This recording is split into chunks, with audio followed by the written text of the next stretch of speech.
Hi viewers, మన last video యొక్క క్వశ్చన్కి ఆన్సర్ ఏంటో చూద్దాం.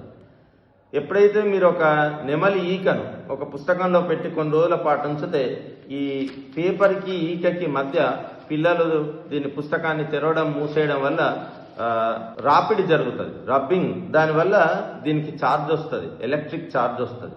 సో ఎప్పుడైతే ఎలక్ట్రిక్ ఛార్జ్ వస్తుందో ఒక స్ట్రాండ్కు ఇంకొక స్ట్రాండ్కు రెండింటికి సేమ్ ఛార్జ్ రావడం వల్ల దే రిపెల్ ఈచ్ అదర్, అంటే అవి ఒకదానికోటి దూరంగా పోతాయి. కాబట్టి దీని యొక్క కన్ను విచ్చుకున్నట్టుగా కనిపిస్తుంది. చిన్నప్పుడు ఏమనేవాళ్ళు అంటే పిల్లలు చేస్తుందని. పిల్లలు చేయడం కాదు, కానీ దీని యొక్క పరిమాణం పెరుగుతుంది. దీన్నే మనం ట్రైబో ఎలక్ట్రిక్ ఎఫెక్ట్ అంటాం ఎలక్ట్రోస్టాటిక్స్లో.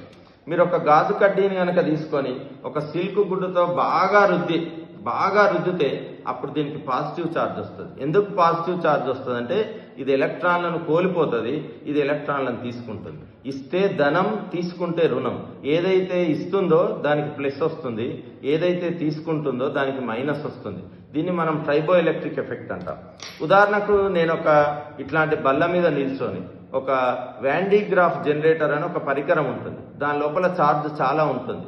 ఆ వ్యాండీగ్రాఫ్ జనరేటర్ను నేను ముట్టుకొని ఈ టేబుల్ మీద ఉంటే నా వెంట్రుకలన్నీ ఒకదానికొకటి విడిపోతాయి. ఎందుకంటే నా వెంట్రుకలు కూడా సేమ్ దీని స్టాండ్స్ లాగానే. ఇందులో ఇదొక ఇన్సులేటర్, మన వెంట్రుకలు ఇన్సులేటర్. తడిగా ఉన్నప్పుడు తప్ప వాటి నుంచి కరెంటు పోదు.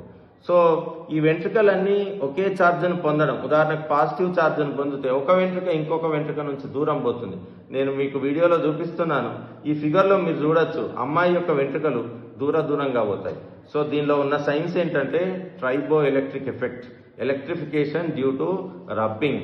అంటే charges, positive and negative charges ఎలా వస్తాయంటే రబ్ చేస్తే వస్తాయి. దీనివల్లనే మనకు ఉరుములు, మెరుపులు, పిడుగులు కూడా వస్తుంటాయి. ఈ ఒక ఇద్దరు ఆన్సర్ చేశారు, మిగతా వాళ్ళు ప్రయత్నం చేశారు. Thank you.